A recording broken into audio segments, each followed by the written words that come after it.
Union Church Road in Abbeville County. This is off Highway 72. Cherish Keatts begins our 7 on Your Side team coverage. Cherish? Pam, Tom, the suspect has not been taken into custody at this point. You can probably tell behind me here, law enforcement are still holding out, still trying to determine their best move to make sure that no one else gets hurt.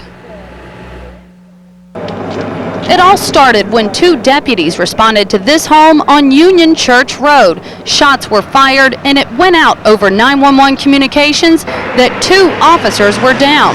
When the first round of responders arrived, we noticed a deputy was injured in the front part of the house here by the trailer.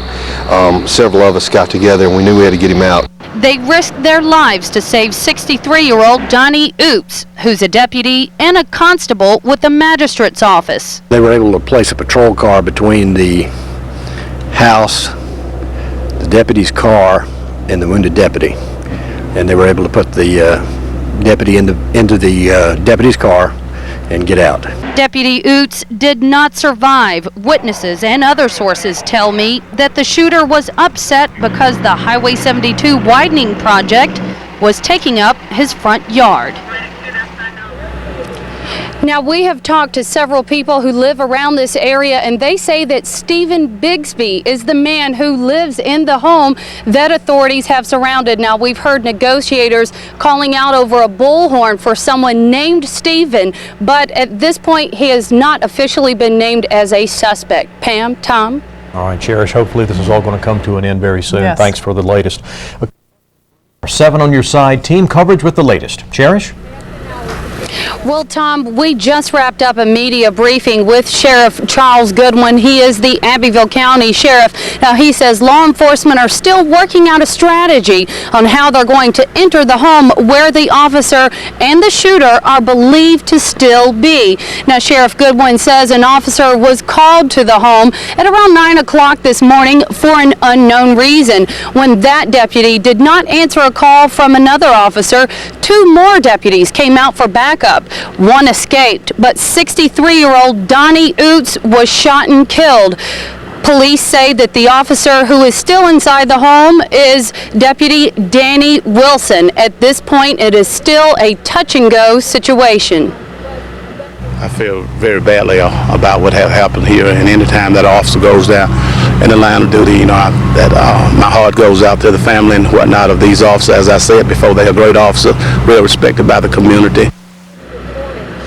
Now, again, we do not know the condition of Deputy Wilson. We don't know whether he has been shot, whether anything has happened to him, but the Sheriff Charles Goodwin says that he is going to brief the media every hour or so, and of course, if we get any breaking news, we will relay that back to you. Tom, Pam? All right, Cherish, we appreciate Well, Tom, we have just been hit with another round of tear gas. We were expecting a media briefing before 11 o'clock tonight, but of course authorities are still trying to wrap things up behind us here. Now, the Associated Press is reporting that the second deputy, Danny Wilson of Calhoun Falls, is dead. We hope to talk to the sheriff before tomorrow morning so we can get more details. Now, authorities drove an armored car into Steve Bixby's front yard at about 8:30 tonight. They set off smoke bombs to try to push him out. They're looking for Bixby, and they were also looking for Deputy Danny Wilson. He had been missing since the ordeal began this morning. Law enforcement earlier today risked their lives to rescue Deputy Donnie Ouzts, but he had already been killed. He's a good officer. He's a veteran officer. He's been with the department for several years there, and very dedicated to the department. High standard, well respected by the community. It's shocking, really.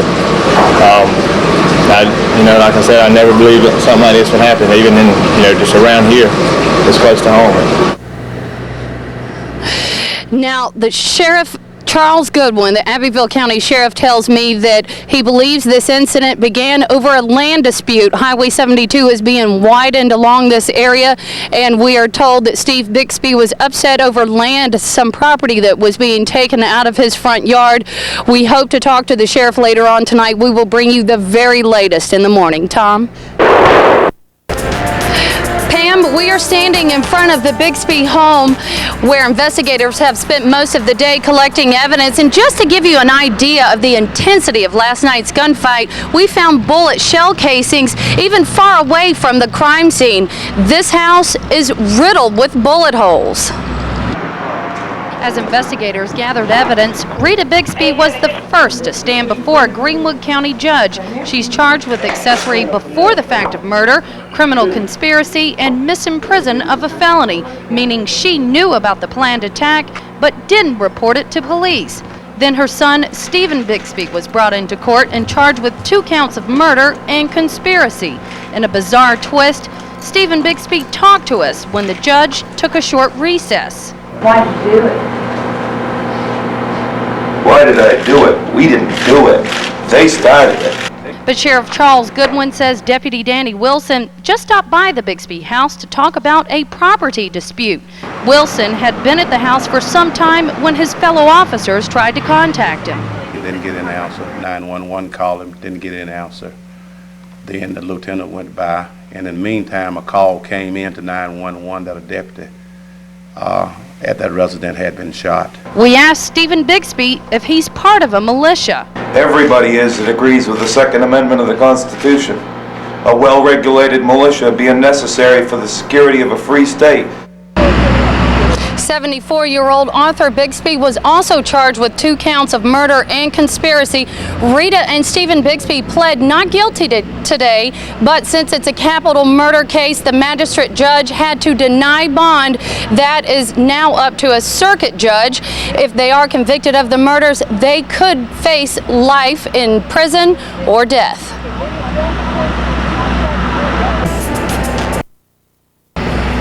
Pam, if you take a look behind me here, you can see the aftermath of last night's shootout. I have obtained copies of the arrest warrants for Stephen and Rita Bixby. They could face the death penalty if they're convicted. Stephen Bixby says he has the right to protect his land. In court today, he blurted out about how he thinks the government is out to get him. You may be next. Wilson and Ouzts will never wake up.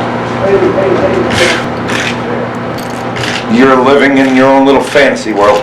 But authorities say what started as a deputy just trying to make the peace ended in 2 officers losing their lives. Sheriff Charles Goodwin fought back tears as he described the slain officers. Very liked by the community, by his friends, and by his peers. A SLED agent says the shootout was the worst he's seen in 30 years. Sheriff Goodwin says this is the first time in his 30 years of experience that 2 of his own have been killed in the line of duty. Just trying to weather the storm. We are trying to encourage the officers to keep their heads up.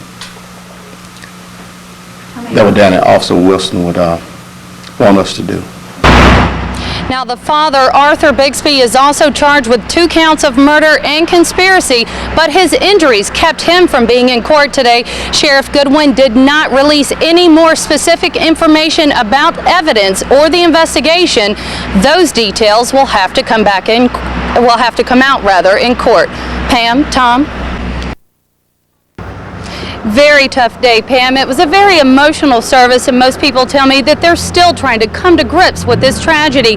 Now, I got this black ribbon from 911 dispatchers. They say it's their way of honoring a person who gave his life protecting his community.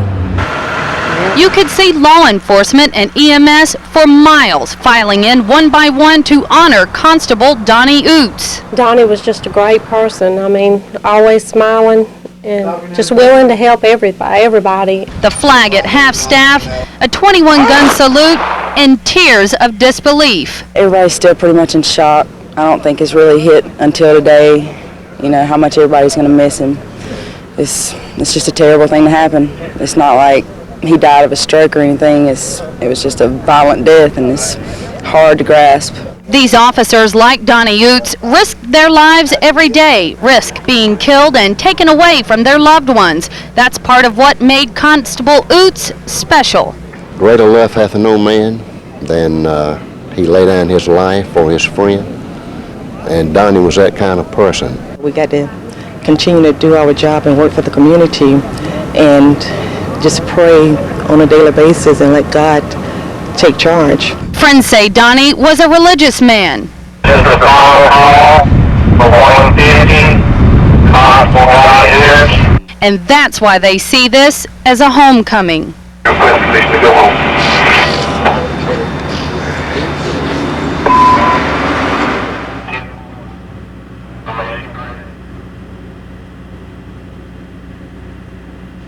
Now, if you'll take a look behind me here, you can see that the Abbeville Christmas tree is not lit. That's because they turned the lights off yesterday. Now, on Sunday at 3 o'clock, they're going to have a Christmas parade. Directly afterwards, they're also going to have a remembrance ceremony, and they're going to turn the lights back on in honor of the 2 fallen officers. Pam? Cherish Keatts, thank you. The